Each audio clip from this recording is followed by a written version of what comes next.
மீண்டும் இணைந்திருக்கின்றோம். இன்றைய உறவுகளின் சங்கமம் நிகழ்ச்சியினூடாக இன்றைய நிகழ்ச்சியில் இந்த போருக்கு பின்னரான காலங்களில் அல்லது இப்பொழுது மக்களுடைய வாழ்வாதாரம் எவ்வளவு தூரம் கட்டியெழுப்பப்பட்டுள்ளது, இந்த கட்டியெழுப்பும் விடயத்தில் புலம்பெயர் மக்களினுடைய காத்திரமான பங்களிப்புகள், ஆரம்பகால பங்களிப்புகள் இப்பொழுது எந்த வகையில் சென்று சேர்ந்து கொண்டிருக்கிறது, இவற்றையெல்லாம் ஒருங்கிணைத்து செயற்படுத்துகின்ற தொண்டு நிறுவனங்கள் என்று இன்றைக்கு விரல் விட்டு எண்ணலாம். உண்மையில் உறவுகள் எண்ண வேண்டும். நாங்கள் சரியான முறையில் செவ்வனே தங்களுடைய கடமைகளை செய்கின்ற நிறுவனங்கள் அல்லது அமைப்புகளை நாங்கள் நிச்சயமாக அவர்களுக்கு கரம் கொடுத்து உதவியாக வேண்டும்.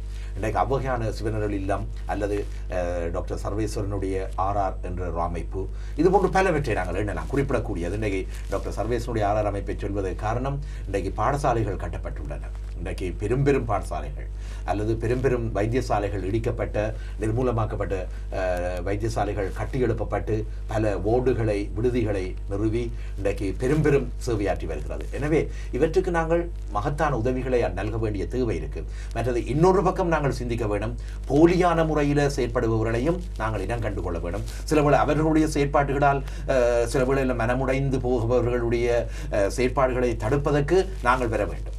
இது ஒரு முக்கியமான விடயம். சாதாரணமாக இந்த ஃபேஸ்புக் என்று சொல்லக்கூடிய முகநூலில் தங்களை தாயகத்தினுடைய சேவை செய்வர்களாக விவரிக்கின்ற பல செயற்பாடுகளை நான் பார்க்கிறேன். அது உண்மையில் மிகவும் எச்சரிக்கையாக இருக்க வேண்டிய விடயம். ஒரு முகநூலில் நான் உதவி செய்கின்றேன், அங்குள்ள மக்களுக்கு உதவுவதற்கு என்னுடைய வங்கி கணக்குக்கு காசனுப்பும் கொண்டு கேட்கின்ற விடயங்களை தயவு செய்து எச்சரிக்கையாக இருங்கோ. அவற்றையெல்லாம் நீங்கள் நம்பி, ஒரு முகநூல் என்பது உங்களுக்கு தெரியும் இன்றைக்கு எவ்வளவு தூரம் சமூக சீர்கேடுகளை கொண்டிருதுன்னு உங்களுக்கு தெரியும். எல்லாரும் செய்கிற இல்லை, ஒரு சிலர்னால் மேற்கொள்ளப்படுகிற விடயங்கள். அதுபோன்று தாயகத்தினுடைய சேவை என்று சொல்லிக்கொண்டு இங்கு மேட நிகழ்ச்சிகளை நடத்தி கலைஞர்களை மலேசியாவிலிருந்து அழைத்து செய்கின்ற ஒரு சிலருடைய பித்தலாட்டங்களுக்கு தயவு செய்து போகாதீங்கோ. நியாயமாக செய்கிற நிறுவனங்களினுடைய உதவிகளுக்கு தயவு செய்து கை கொடுத்து உதவுங்கள் என்பது எங்களுடைய தார்மீகமான உதவி. நான் இதை சொல்றதை பற்றி நீங்கள் என்ன முக்கியமாக இதில் நாங்கள் அதாவது மோசடி என்றது எல்லா சமூகத்திலையும் ஒரு உதவு நினைந்திருக்கிறார். அழைத்துக் கொண்டு உரையாடுவோம். ராஜன் நாசித்தம்பி அவர்களே வணக்கம். வணக்கம் ஜெகன், நான் ஆனந்தன். வாங்கோ. வணக்கம் ராஜனா. நான் கதைக்க வேண்டிய விஷயத்த இப்ப இறுதி நேரத்தில் ஜெகன் சொன்னதுக்கு நன்றி. எனக்கு சரியான ஆதங்கத்தில் இருந்த நான் ஏன்னா அப்படி கதைப்பதால சிலருக்கு அது எதிர்ப்புகளாக இருக்கலாம், மற்றது ஊடகத்தில் கதைக்கக்கூடிய தணிக்கைகளாக இருக்கலாம், அமைதியா இருந்தேன். உண்மையில இன்றைக்கு எங்களுடைய போராட்டம் அன்று தொட்டு இன்று வேற இன்றைக்கு 2009ஆம் ஆண்டு பிற்பாடும் இன்றைக்கு தமிழகத்துல அதாவது தமிழக எந்தெந்த நாடு 46 முக்கிய 65 நாடுகள் 44 நாடுகளில் பெரும்பாலான மக்களுடைய பங்களிப்புகள் இருக்கின்றது. இந்த கையில் இன்றைக்கு போராடி கொண்டு இன்றைக்கு தமிழகத்து மக்கள் மொரிசியஸ் மலேசியா போன்ற மக்கள் எல்லாம் போராடி கொண்டிருக்கின்றார்கள். அதில் முக்கியமான தமிழகத்துடைய தமிழ் மக்களுடைய போராட்டம் தான் இன்றைக்கு முதன்மையாக நிற்கின்றது. ஆனா இன்றைக்கு இந்த புலம்பெயர் நாடுகளுக்கு 2009ஆம் ஆண்டுக்கு பிற்பாடு காலப்போக்கு எல்லாம் குறைந்து அங்கு ஒரு போராட்டம் ஒன்று இல்லாத நிலைமை புலம்பெயர் மக்களுடைய நிலைமை சொல்றேன். ஒரு பகுதியினர்ல அப்படி என்ன சொன்னா இப்ப நாங்கள் இந்த புலம்பெயர் நாடுல அந்த நாட்டுக்கு பிரஜா உரிமைகளை பெற்று வேலை வசதிகள் பள்ளிகள் படிப்போடு நாங்கள் சிக்கலாகிட்டோம். அங்கத்து மக்கள் நாங்கள் நாங்கள் ஸ்ரீலங்கா தமிழ் வடகிழக்கு பகுதியில பிறந்தோமான்ற ஒரு கேள்வி அவர்கள் மனதில் எழுதுகிற கேள்விக்குறியாக நிகழ்ச்சிகளை நடத்தி கொண்டு அந்த நிகழ்ச்சிகளில் யோசிச்சு பார்க்க பெரிய என்று சொன்னா ஒரு உதாரணம் நான் சொல்லுகிறேன். ஒரு குடும்பத்துக்கு 50 பவுன் நிகழ்ச்சி என்று சொன்னா அதை நீங்க சொன்ன மாதிரி அந்த நாடுகள், அதாவது எங்களுக்கு அந்த போராட்டத்துக்கு பங்கு பெற்றாதவர்களை புலம்பெயர் நாடுகளுக்கு அழைத்து அங்க அங்க தாயத்தில் உள்ள மக்களுக்கு நிவாரணம் நிதிக்காக இந்த நிகழ்ச்சியை செய்கின்றோம் என்ற போர்வையில அங்க பார்த்தால் இப்போ உதாரணத்துக்கு 5000 பவுன்ஸுக்கு இங்க மக்களுடைய பங்களிப்பு போகுது என்று சொன்னால் அங்க கணக்கு காட்டப்படுறது அவர்களை கூப்பிட்ட சில இங்க சில எல்லாம் கணக்கு பார்த்து அங்க தாயத்தில் உள்ள மக்களுக்கான நிவாரணத்துக்குரிய கணக்கு அங்க சீராவத்த முடிகிறது. ஆகவே அந்த நிகழ்ச்சிக்கு போகக்கூடாது இல்லை, போற மக்கள் யார் தாயத்துக்கு இந்த இதுல இருந்து ஒரு 100 பவுன்ஸ் என்றாலும் போகுது, இந்த அமைப்பு போகுது, அதை யார் நடத்துறாரு என்று பார்த்து தமிழ் மக்களாகிய நாங்கள் அந்த நிகழ்ச்சிகளுக்கு போக வேண்டும்.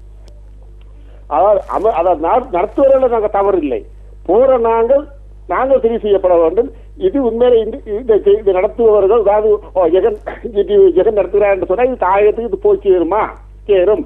அப்ப அந்த நிகழ்ச்சிக்கு தான் நாங்கள் மக்களாகிய நாங்கள் போய் எங்களை பணத்தை கொடுக்க வேண்டும். ஏன்னு சொன்ன எல்லாவிட்டா நாங்கள் எங்களை போராட்டத்துக்கு பங்கு பெற்றாதவர்களை அழைத்து அவருடைய வளர்ச்சிக்காக கொடுக்கப்பட்டு கொண்டு எங்களை படத்தை நாங்கள் இந்த உழைச்சி கஷ்டப்பட்டு குடிக்கல மேலுக்கில 24 மணி மேலுக்கிற படத்தையும் சீரழித்து சிலவழித்து அங்க தாயத்து மக்களுக்கு எந்த உதவியும் இல்லாத நிலைமையில வேற என்ன சொல்லுங்க பாப்போம். தாயத்துக்காக ஒவ்வொரு கிட்டத்தட்ட 150-200 அமைப்புகள் தாயத்துக்கு வலிக்கிட்டு பிறகு அங்க பார்த்தா அங்க எல்லாம் மக்கள் பட்டியலே தான் கிடக்கு. அப்ப குறிப்பிடப்பட்ட ஓப்பனா சொல்றேன் என்னோட சொன்ன புனர்வாழ்வு கழகம் சில அமைப்புகள் உதவுங்கரங்கள் நம்பிக்கை போன்றவர்களுடைய அது அங்க ஓப்பனாக அங்க செயல்பட்டு கொண்டிருக்கின்றன. அப்ப அங்க அதை வழிநடத்திக் கொண்டிருப்பது இங்க குறிப்பிடப்பட்ட எல்லாருக்கும் 170 எல்லாருக்கும் தெரியும் யாரா என்ன செய்யறாங்க. அது தலைமை ஒரு நிர்வாகம் இருப்பவர்கள் செய்யப்படுறாருன்னு எல்லாருக்கும் தெரியும், மக்கள் எல்லாருக்கும் தெரியும். அப்ப அந்த வாழ்க்கையில இப்ப உங்களுக்கு ஒரு ஆசை இருந்தா ஒரு நிகழ்ச்சி செய்யணும் என்று சொன்னா அவர்கள் மூலமாக நீங்க நாடுகள் நீங்க செய்வீர்கள் என்று சொன்னால் அந்த வரவில் 5000 பவுன் சில வந்து 4000 சில 1000 பவுன் சொன்னா மக்களுக்காக செய்யுது. அப்ப நாங்கள் தெளிவாக இருக்கணும். ஏன்னு சொன்னா நாங்கள் எங்கிருந்து வந்தாங்க, எங்க பிறந்தாங்க, எந்த சூழ்நிலையில இந்த குழந்தை நாட்டுக்கு வந்தாங்க அதை யோசிக்க வேணும். எந்த சூழ்நிலையில் நாங்கள் குழந்தை நாட்டுக்கு வந்தாங்க, பருப்பு நீட்டமா வந்தாங்களா அல்லது விசா நீட்டமா வந்தாங்களா அல்லாது வந்தால் பரம்பரையாக வாழ்ந்த பிரதேசம் மட்டும் வந்தாங்களா? இல்லை, ஈழத்து அகதிகள் அதாவது ஏதிலிகள் என்றெல்லாம் வந்தாங்க.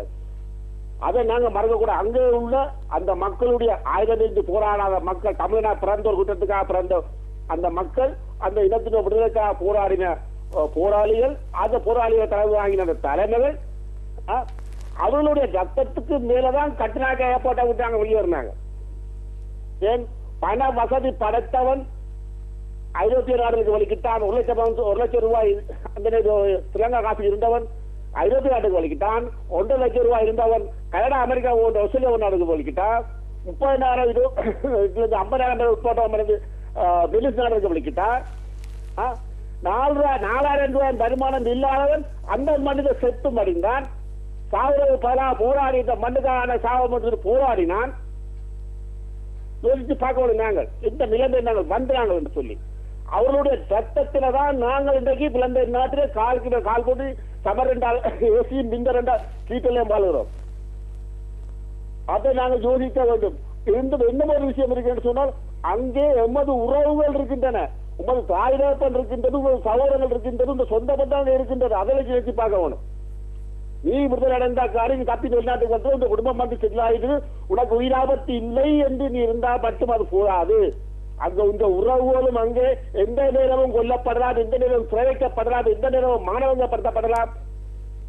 இதை சிந்திக்க எந்த நேரம் சொந்தங்களுடைய சொத்துக்கள் பறிமுகப்படலாம். நீ பிறந்த மாதிரி உங்க தாயுடைய நிலைமை இன்னப்பட்ட தாயுடைய நிலைமை பறிமுகப்படலாம். இந்த தாய் அகதியாக கைதடி முகாமிலே அகதி முகாமில் வாழக்கூடிய சூழ்நிலை ஏற்படுத்தலாம் இந்த அரசாங்கங்களாக. அதை சிந்தித்துக் கொண்டு இங்க வாழ்ற மக்கள் நாங்கள் தயவு செய்து நாங்களாம் சிந்திக்கணும். மக்கள் தான் நம்ம விட வேண்டிய அறிக்கை நாங்கள் சிந்திக்க வேண்டும். எந்த வலியுறுத்தி அமைப்புகளை பற்றி கேளிக்கை நடத்துகின்ற ஒரு சில நபர்களை பற்றி குறை கூறுவதை விட மக்கள் நாங்கள் சிந்தித்தால் இவர்கள் எல்லாம் தானாக இல்லாமலே போடுவார்கள். எங்களுடைய நிதி உங்களால் கஷ்டப்பட்டு உழைக்கப்பட்ட படம் அல்லது உங்களுடைய நாளும் இருக்கும். இது அங்க தாயத்து உறவுகளுக்கும் இல்லை, புலம்பெயர் நாட்டில் உங்களிடம் இல்லை. இது எங்கேயோ போகின்றது. தமிழகம் எங்கேயோ போகின்றது. தமிழுடைய சொத்து எந்த பக்கத்தில் போகின்றது கேட்கிறாங்க. நன்றி நன்றி ஆனந்த், நன்றி நன்றி. சொல்லுங்க.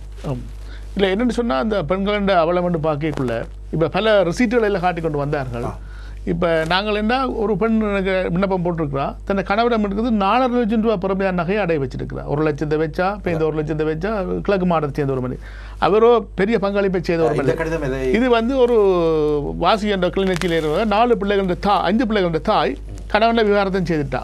கணவன் கைவிட்டு போய் திருமணம் செய்துட்டார். தனக்கு வாழ்வாதாரமாக ஒரு 50,000 பணத்தை கேட்டுறது RDS உறுதிப்படுத்தி இருக்கிறார். இவன் இளமையை நான் கலகாலமாக இந்த விண்ணப்பத்தை வச்சு கொண்டிருக்கிறேன். இன்னும் எனக்கு பல இடங்களை கொடுத்து உதவி கிடைக்க இல்லை. இவ ஒரு கடுமையாக உழைச்சி கொண்டிருக்கிறா. இப்போ தான் ஏதோ சாப்பாடுகள் செய்து விற்று மிளகாய்த்தூள் செய்து வச்சு கொண்டிருக்கிறா. இவருக்கு மேலதிகமாக ஒரு உணவு இருந்தால் அதை போயிட்டு வந்து ஃபீல்ட் ஆஃபீஸர் ரெக்கமெண்டேஷன் மேலே அனுப்பியிருக்கிறார். எனவே நாங்கள் இன்றைக்கு பொதுவாகவே இந்த பெண்களுடைய முக்கியமாக பெண்களுடைய வாழ்வாதாரத்தை கட்டி எழுப்புவதற்கு இதான் அந்த ரிசீட் 4 லட்சம் ரூபாய் கணவனுக்கு பெற்றிருக்கிறார். இப்போ காலப்போக்கில் இந்த நகையை இழக்க போறா. அதாவது வந்து 1 லட்சம் ரூபாய் பெறுமதியான வங்கி கொடுக்கும் 60,000 தான் கொடுப்பார்கள். அதிலே 40,000 தான் இழந்துட்டா. பேருந்து தொடர்ந்து வட்டி கட்டி கொண்டு போய் இன்னும் ஒரு 1000 பவுன் வட்டி கட்டுவா. அதுக்கு 1000 ரூபாய் அதுக்கு மேலே கட்ட இல்லாது முழு நகையும் இழந்துடும். இது பெண்கள் இங்கே கனவே இருக்கிறோம். கனக நகைகள் நான் வச்சுக்கிறேன். நகை கடைகள் இருக்குது. ரிசீட் ஒரு ஆளுடைய ரிசீட் படம் ஒரு ஆள் எனக்கு அனுப்பி கனகாலமாக கேட்டுக்கொண்டிருக்கிறார். என்னால் உதவி செய்ய முடியவில்லை. யாராவது வந்து உதவி விருப்பம் பண்ணால் நேரடியாக உதவியை செய்யலாம். இவன் சாப்பாடு செய்து விற்றுக்கொண்டு இந்த நகையை விற்க முடியாது வாழ. மற்றது நாங்கள் முக்கியமாக கவனிக்க வேண்டிய விஷயம் பாருங்கள். இப்போ இந்த சுனாமிக்கு பிறகு சுனாமி காலத்தில் இந்த அமெரிக்காவில் லண்டன்லேயோ வெளிநாட்டில் இந்த மக்கள் எவ்வளோ ஆர்வமாக இந்த மக்களுக்கு உதவி செய்ய முன் வந்தார்கள். நாங்கள் அதை கண்டிருப்பீங்க நேரடியாக. அவர்களுக்கும் அந்த மக்களுக்கும் ஒரு சம்பந்தம் இல்லை. ஏன் மனிதாபணி தான் இதில் முக்கியம். இப்போ நாங்கள் கோயில் முன்னிலைப்படுத்தலாம். அடுத்தது பழைய மாணவர் சங்கங்கள். இப்போ நாங்கள் புலம்பெயர்ந்த மக்களில் 95% கூடுதலான பகுதி வந்து யாழ் மாவட்டத்தை சேர்ந்தவர்கள் தான் வந்தார்கள். அவர்கள் பாதுகாப்பு காரணமாக இங்கே வந்தார்கள், அது உண்மைதான். ஆனால் அவர்கள் யுத்த வேலையை உணர்ந்தவர்களாக தெரியவில்லை. இதுவும் ஒரு காரணமோ தெரியா இந்த பழைய மாணவர் சங்கங்கள் எல்லாம் இந்த மக்களுக்கு உதவியை பின்னிக்கிறதுக்கு. இது ஒரு யாழ் மாவட்டத்தை சேரன்னு சொல்லிருக்கு ஒரு தலைகுனிவாக தான் இருக்குது எங்களுக்கு. இதை நாங்கள் சிந்தித்து பார்க்கும்போது அவர்கள்லாம் இன்றைக்கு முன்னிலையான தொழில்களில் இருக்கிறார்கள், வருமானம் ஊட்டும் நிலையில் இருக்கிறார்கள்.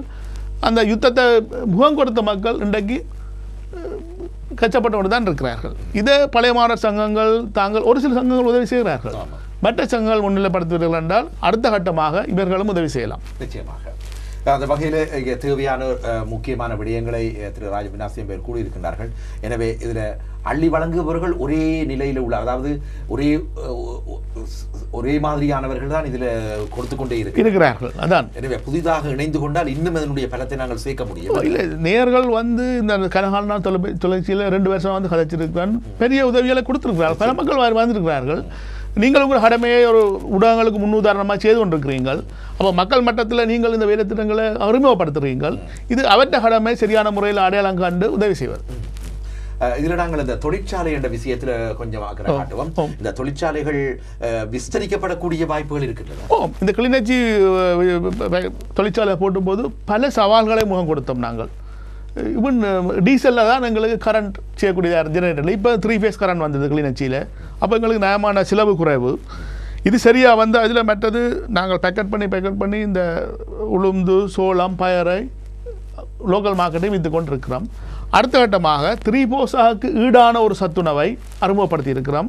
ஏன்னா இது குழந்தைகளுக்கு கொடுக்கறதுக்கு கொஞ்சம் ருசியாக இருக்க வேணும். அதுவும் எங்களுக்கு ஒரு டிகிரி செய்த ஒரு ஆள், ஃபுட் ப்ராசஸிங் டிகிரி செய்த ஒரு ஆள் அங்கே வேலை செய்கிறா. மற்ற முகமையாளர்கள் அனுபவமானவர். அதை இப்போ சந்தைப்படுத்தி கொண்டிருக்கிறோம். அப்போ இதை நாங்கள் விரிவுபடுத்தலாம், எங்களுக்கு தடையும் இல்லை. இதை நாங்கள் விரிவுபடுத்தலாம். இதே மாதிரி இன்னும் ஒரு ஃபேக்டரி இன்னும் போடலாம். ஏற்கனவே நாங்கள் முல்லைத்தீவில் இன்னும் ஒன்று தொடங்கி இருக்கிறோம். அது சிவனருளம் இல்லை, ஆஸ்திரேலியாவில் இருக்கிற முருகன் கோயிலும் பல நண்பர்களும் சேர்ந்து அதை ஒரு கோயிலோடு சேர்ந்து தொடங்கி இருக்கிறோம். அப்போ இந்த ஃபேக்டரிஸ் எங்களுக்கு பிரச்சனை இல்லை. மக்கள் வந்து கோயில்கள் கூடி தங்களோட பேரில் இதை செய்யணுமென்றால் நாங்கள் அதுக்கு உதவி செய்ய தயாராக இருக்கிறோம். இந்த தொழிற்சாலைகளில் வேலை செய்பவர்களை, அதாவது இதில் பணிபுரிபவர்களுக்கு பெண்களுக்கான வாய்ப்புகள் நீங்கள் குறிப்பிட்டீர்கள். ஒரு சில பெண்கள் எல்லாரும் பர்மக்கோட்டில் இருக்கிற பெண்களை இதில் வேலை கமத்தினால் அவர்களுடைய வாழ்வாதாரமும் கட்டியெழுப்பப்படும், அவருடைய குடும்ப வாழ்வாதாரமும் சற்று பேணப்படும். அந்த வகையில் நீங்கள் எவ்வகையாக இதில் வேலை செய்பவர்களை தெரிவு செய்கிறீர்கள்? சற்று அநேக மாணவர்கள் போர் விதைகளும் கூடுதலாக ஊனமற்றவர்கள், விதைகள் மட்டுமில்லை ஊனமற்ற பெண்கள். ஏதோ நெருப்பு காயங்கள் இருக்கலாம், கை இல்லாமல் இருக்கலாம், ஏதோ ஒரு விதத்தில் அவர்கள் வேலை தொழில் செய்ய முடியாதவர்கள், இப்படியானவர்கள் தான் நாங்கள் தெரிவு செய்திருக்கிறோம். அதில் உடுப்புகள் போட்டபடி அவற்ற ஊனங்கள் உங்களுக்கு வெளியில் தெரிய இல்லை. அவர்களை பார்த்தா நாங்கள் நேர்முக பரீட்சையில் கண்டிருக்கிறோம். கனவையர் தெரிவு செய்யறதுக்கான ஒரு குழு இருக்குது. இவைக்கு தான் முன்னுரிமை. இவ்வாறையான ஒரு நீண்டகால வேலை திட்டங்களுக்கு ஒரு குறிப்பிட்ட தொகையை நாங்கள் பலரிடம் இருந்து பெறும்போது எல்லாமே சிறந்த பலனை அளிக்கும். அந்த வகையில் நீங்கள் இதை தொடர்பாக இவ்வாறான ஒரு பலனை பெறுவதற்கு மக்களினுடைய ஆதரவை எவ்வாறு நீங்கள் வேண்டி நிற்கிறீர்கள்? பொதுவாகவே இல்லை, மக்கள் நேரடியாக பங்களிக்கலாம். நிதி வசதி உள்ளவர்கள் தங்களோட பேரிலே செய்யலாம், அல்லது 2-3 பங்காளராக செய்யலாம். இப்போ சிவனநிலத்து இந்த ஃபேக்டரியில் வந்து அவர் சிவனநிலமாக முதல்ல கொடுத்தாலும் அதில் வர வருமானம் முழுக்க அந்த மக்களுக்கே பங்களிக்கப்படுகிறது.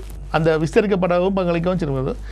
தாங்கள் 2-3 வசதியில் குடும்பங்கள் சேர்ந்து செய்யலாம், அல்லது ஒரு நிர்வாக அமைப்பு சேர்ந்து கோயில் நிர்வாகங்கள் செய்யலாம், அல்லது பழைய மாணவர் சங்கங்கள் சேர்ந்து செய்யலாம்.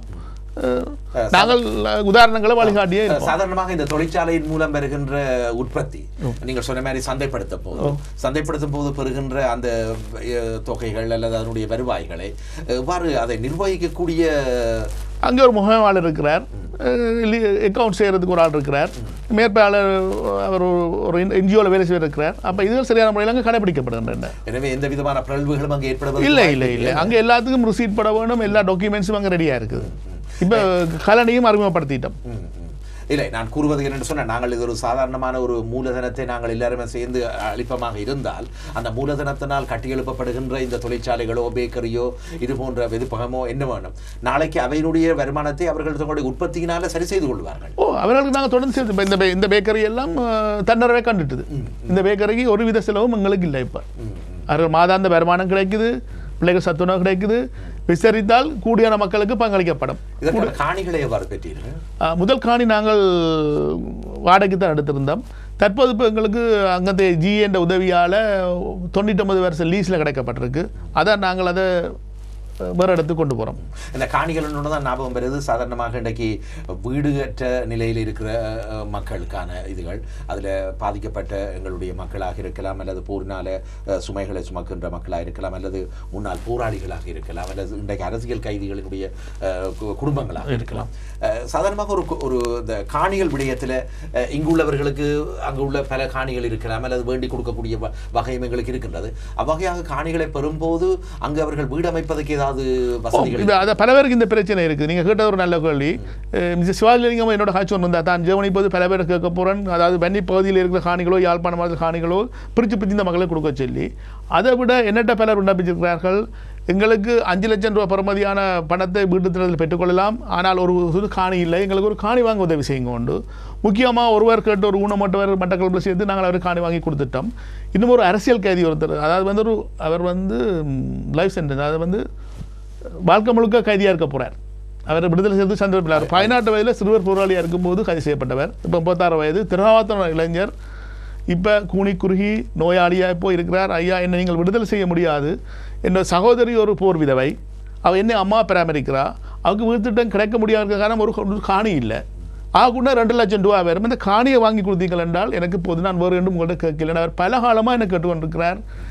இவருக்கு இந்த காணியை 2-3 சேர்ந்து தினம் வாங்கி கொடுப்பீங்களா இருந்தால் இது அவருக்கு நாங்கள் செய்கிற ஒரு நன்றி கடனாக இருக்கும். ஓரளவு காணிகள் என்னும் பொழுது இவ்வளவு தொகையை அங்கே மதிப்பீடு செய்யும். கிட்டத்தட்ட 2 லட்சம் என்று சொல்கிறார்கள். அங்கே எங்களுக்கு ஒரு சட்டத்தனை இருக்கிறார். அவரை நேரடியாக காணியை தெரிவு செய்து இந்த குடும்பத்தை கூட்டி குடும்பத்தில் பதிவுகளை எல்லாம் ஒழுங்காக செய்ய வேணும், அதை அவர் செய்து கொடுப்பார். எனவே அதில் அப்படியே ஒரு காணி கிடைக்குமாக இருந்தால் அவர்களுக்கான வீட்டு வசதிகள் கிடைக்கும், அவர்களுடைய குடும்ப நல விவகாரங்கள் சற்று அவருக்கு இருக்கிறதுக்கு ஒரு இடம் இருந்தால் அவள் நினைக்க சாப்பாடு செய்து விற்று கொண்டிருக்கிறா. இப்போ அந்த தொழிலாக விஸ்தரித்து கொண்டு போவா. நிரந்தரமான இடம் இருந்தால் அவருக்கு இந்த கைதியின் ஆயுள் கைதியின் சகோதரி ஒரு போர் விதவை, அவையும் தாயம் பராமரிக்கிறதுக்கு வீட்டு திட்டத்துக்கு விண்ணப்பிக்க முடியாமல் இருக்குது.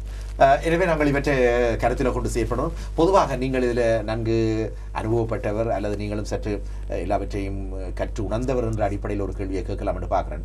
சாதாரணமாக ஒரு சில நாடுகளில் போர் நடைபெற்ற உலக நாடுகளில் பலவற்றில் இந்த வறுமையை ஒழிக்க பாடுபடுகினோம். ஆனால் அது இயற்கையினுடைய வறட்சி, பலவிதமான மழையின்மை காரணமாக இந்த வறுமையை ஒழிப்பதற்கு இந்த உலக நாடுகள் செல்வந்த நாடுகள் திண்டாடுவதை பார்க்குறோம். ஆனால் எங்களோட நாட்டில் இன்றைக்கு இந்த போருக்கு பின்னரான இந்த 5 வருட கால பகுதியில் எடுத்துக்கொண்டோம் என்றால் இதில் புலம்பெயர் மக்களினுடைய அல்லது நிறுவனங்களுடைய செயற்பாடுகள் என்பது மிக வரவேற்கத்தக்கது.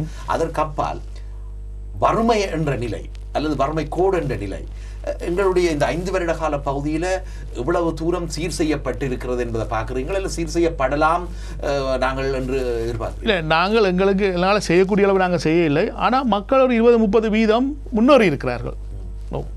பல குடும்பங்கள் முன்னேறி தந்த நிலையில் வந்திருக்கிறார்கள். அது அந்த பல நாடுகளிலிருந்து பல மனிதனை பணியாளர்கள் நேரடியாக போய் செய்கிறார்கள், நிறுவனங்கள் போய் செய்து கொண்டிருக்கிறார்கள். முன்னேற்றம் இருக்குது. ஆனால் இது ஒரு பாரிய அழிவு, 30 வருஷ அழிவு என்றபடியால் அது காலம் தேடும் பல தேவைகள் அங்கே இருக்கின்றன. மற்றது கன பேர் அடையாளம் காணாமல் கஷ்டப்பட்டு கொண்டிருக்கிறார்கள். அதாவது இப்போ கடைசியாக மீள்குடியேற்றப்பட்டவர்கள் மிக கெட்ட நிலையில் தான் கொண்டு அவர்களை விட்டார்கள். அவர்கள் தான் இப்போ முக்கியமாக இந்த பிரச்சனை எதிர்நோக்கி கொண்டிருக்கிறார்கள். அதாவது நீங்கள் அடையாளம் காண முடியாமல் என்று குறிப்பிடுவது, அதாவது தெரிவு செய்யப்படாமல் அதாவது இவற்றை விவரங்கள் RDS ஆஃபீஸில் இருக்குது, AGS ஆஃபீஸில் இருக்குது. அப்படி தான் நாங்கள் பெற்றுக்கொள்வோம். எங்களோட ஃபீல்டு ஆஃபீஸர்ஸ் போய் பெற்றுக்கொள்வார்கள். இப்போ நெத்தலி ஆறு, ஆனந்தபுரம், அப்படி பல பின்தங்கிய இடங்கள் இருக்கிறார்கள். அங்கே இருக்கிற இளம் பிள்ளைகள், படிக்கக்கூடியவர்கள், விவரமானவர்கள், அவருக்கு வசதிகள் இல்லை, விதவைகள் வேலை செய்ய தயாராக இருக்கிறார்கள், அவருக்கு தொழில்கள் இல்லை, வறுமையே அவன் வாழ்க்கையாக இருந்து கொண்டிருக்குது.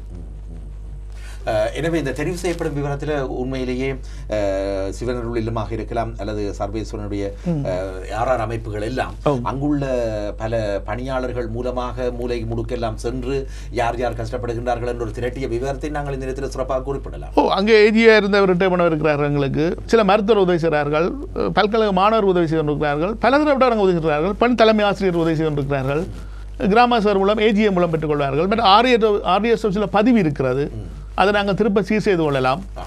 இந்த வகையில் நேற்றைய தினம் கரவெட்டி விக்னேஸ்வரா கல்லூரியுடைய பழைய மாணவர் சங்கத்தினுடைய ஒரு கலந்துரையாடல் நடைபெற்ற போது ஒரு நிறைவான விடயத்தை அதில் ஒருவர் குறிப்பிட்டார். அதாவது அவர்கள் கரவெட்டி இன்றைக்கு கரவெட்டியில் எல்லாரும் சேர்ந்து கரவெட்டி பள்ளிக்கூடத்தை உயர்த்திட்டனர். அவர்களுக்கு கொஞ்சம் பணம் மிஞ்சி இருக்குது அல்லது மேலதிகமாக அது கண்ணுற்ற போது அவர்கள் அந்த பணத்தை முள்ளிவாய்க்காலினால் அந்த போர்நாள் அவலம் சந்தித்த ஒரு பாடசாலைக்கு அள்ளி கொடுத்திருக்கிறார்கள்.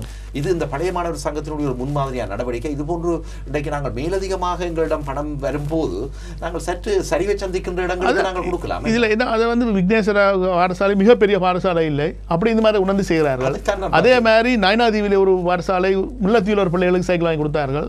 இந்த யாழ்ப்பாணத்தில் பிரபல்யமான பாடசாலைகளிலிருந்து செய்வது மிக குறைவு. அவர்கள் நிதிவளம் இருக்குது. உதாரணமாக சொல்ல போனால் ஒரு பிரபலமான பாடசாலை இங்கே 30,000 பவுண்ட் இருக்க வேண்டிய வங்கி கணக்கில். ஆனால் அவன் அந்த பாடசாலை ஒரு ஹாஸ்டல் போடும்போது சீஃப் மினிஸ்டரை கூப்பிட்டு அவருக்கு ஒரு மாலையை போட்டு ஆர்டரை கூப்பிட்டு அவர்கிட்ட 1 கோடி ரூபாய் பெற்றிருக்கிறார்கள். அங்கே தலைமை ஆசிரியர் பாருங்க, 1 கோடி. அப்போ அந்த 1 கோடி அவர் பெற்றிருக்கப்படாது, அதை அவர் செய்திருக்க வேணும். இங்கே இருக்கிறவர்கள் அவர்கள் உதவி செய்திருந்தால் அவங்க அந்த பணத்தை பெற்றிருக்க மாட்டார். இப்படியான இது ஒரு வேடிக்கையான ஒரு விஷயம். என்ன, எனவே இவற்றை ஒரு தார்மீகமாக நாங்கள் சிந்தித்து எங்களுடைய மக்களினுடைய வாழ்வாதாரம், வறுமை ஒழிப்பு திட்டம் என்ற ஒரு துணைப்பொருள் தான். ஆனால் நிச்சயமாக அவர்களுடைய வாழ்வாதாரத்தை நாங்கள் கட்டி எழுப்பிட்டோம் என்றால் எங்களோட மக்களிலே ஒன்று நாங்கள் கவனிக்கலாம். ராஜ்மீனாஸ் எம்பி அவர்களே, காலங்காலமாக எங்களோட மக்கள் எங்கேயுமே பிச்சை கேட்டதில்லை. அது எங்கே தாயக பகுதியில் எங்கேயுமே பிச்சை கேட்டு அலைந்தவர்கள் என்று சொன்னால் அது மிக மிக மிக இல்லை என்றே சொல்லலாம். இவர்கள் போர்களுக்கு முன்பு வசதியாக வாழ்ந்தவர்கள், ஒரு இடம் கையேந்தவில்லை. தற்போது கணவனை இழந்ததில் தான் இந்த பெண்கள் கையேந்திரார்கள். ஆண்கள் ஊனமுற்றபடியே தான் எங்கள்கிட்ட உதவி செய்கிறார்கள். இதை நான் ஏன் சொல்கிறேன் என்று சொன்னால், அவர்களுக்கு ஒரு வாழ்வாதாரத்தை நாங்கள் ஒரு சுய தொழில் அல்லது வேறு அல்ல பிள்ளைகளுக்கான படிப்பு வசதி அல்லது ஒரு பெண்களுக்கான வேலை திட்டங்களை நாங்கள் கொடுத்து விட்டோம் என்று சொன்னால், ஒத்துழைத்து விட்டோம் என்று சொன்னால் அவர்கள் அங்கே பிறகு தங்களோட பாட்டை பார்த்துக்கொள்வார். தங்களோட ஒரு முதியவர் எங்களுக்கு சொன்னார், புதுக்குடியிருப்பில் இருந்து அவர் எல்லாரையும் விழுந்து அவர் மிஞ்சி இருக்க குடும்பத்தில் அவரும் அவற்றை மகளும் மட்டும்தான். ஐயா, யுத்த காலத்துக்கு முதல் பேரி வழங்கின புலம்பெயர் மக்கள் ஏன் இப்போ உதவி செய்வதில்லை? வெத்தலை கொடிக்கு ஒரு தடியை போட்டு விட்டால் அது படர்ந்துடும். அதே மாதிரி எங்களுக்கு ஒரு ஊன்றுகோலை தெரிவிங்கள் என்றால் ஒரு சின்ன உதவி நாங்கள் வளர்ந்துடுவோம். ஒரு சிறிய இடைவெளிக்கு சென்று திரும்புவோம். நிறைவாக நாங்கள் இந்த பிள்ளைகளுடைய படிப்பு விஷயம், மற்ற பிள்ளைகளுக்கான சத்துணவு திட்டம், இவை தொடர்பாக சற்று உரையாடுவோம். நீங்களும் உங்களோட கருத்துக்களை தெரிவிக்கலாம். மற்றது ஒரு முன்னாள் போராளி, நிமால் என்று சொல்லக்கூடிய ஒரு போராளியினுடைய முன்னாள் போராளி, 2 கால்களை இழந்தவர். அவர் ஒரு தன்னுடைய கலை ஆர்வம் காரணமாக இங்குள்ள மக்களிடம் ஒரு விண்ணப்பத்தை கேட்டு அதை ராஜமீனாஸ் எம்பி அவர்கள் போன்றவர்கள் சேர்த்து அனுப்பியதால் ஒரு இசைத்தட்டை வெளியிட்டார் என்று அவற்றை இருக்கிற ஆர்வம் வெளிப்பட்டது. அவருடைய துடிப்பும் அங்கு இதைத்தான் நாங்கள் பார்க்குறோம். இதில் பாராளுமன்ற உறுப்பினர்கள், எங்களுடைய தமிழ் தேசிய கூட்டமைப்பினுடைய பாராளுமன்ற உறுப்பினர்கள் பலர் கலந்து கொண்டார்கள். அது ஒரு ஊக்குவிக்கின்ற விடயம். அதில் அந்த இசைத்தட்டினால அந்த முன்னாள் போராளி இன்றைக்கு தன்னுடைய வாழ்வாதாரத்துக்கான ஒரு சிறு பணத்தொகையை சேர்த்துக் கொண்டார். 70,000 ரூபாய் எங்களுக்கு தேவைப்பட்டது. அவருக்கு இசைத்தட்டு இதை சேர்த்து நான் கொடுத்தது. 2 வருஷமாக அவருக்கு மாதம் 7,000 கொடுப்பனவு செய்து கொண்டிருந்தோம். அவர் பல முயற்சியில் இறங்கி கடைசியாக இந்த முயற்சி அவருக்கு சரி வந்து விட்டது. மக்கள் நல்ல ஆர்வம் கொடுத்துருக்காரு. பாருங்க, கிளிநொச்சியில் போய் இருக்கிறார்கள். மேலே துடிப்பான இளைஞர், திரகாவத்தான இளைஞர், துடிப்பான இளைஞர். 2 காலை இழந்ததால் அவர் எங்கள்கிட்ட கையேந்த நிலைக்கு தள்ளப்பட்டார். எனவே இவற்றை உண்மையில கருத்தில் கொண்டு இவற்றையெல்லாம் நாங்கள் நேரடியாக உங்களுக்கு சாட்சியங்களாக கொண்டு வந்து காட்டுவது காரணம் என்னென்னு சொன்னால், விடயங்கள் நடந்து கொண்டிருக்கின்றன. சரியான முறையில், நியாயமான முறையில், மனசாட்சிக்கேற்றவாறு இயங்குகின்ற நிறுவனங்களுக்கும் அமைப்புகளுக்கும் தயவு செய்து அள்ளி கொடுங்கோ. போலியானவர்களாக தங்களை நடித்து வேஷம் போட்டு வீணாக கலைஞர்களை கூப்பிட்டு காசுகளை இறைத்து ஆனந்தன் அவர்கள் சொன்னது போல 5% இந்த நிவாரணத்துக்கு போகாமல் கையும் கணக்கு சரியென்று கையை கட்டி கொண்டு நிற்கிறவர்களுக்கு நீங்கள் உங்களோட மனசாட்சியின்படி நடவுங்க. ஒரு சிறிய இடைவெளியை தொடர்ந்து சந்திப்போம்.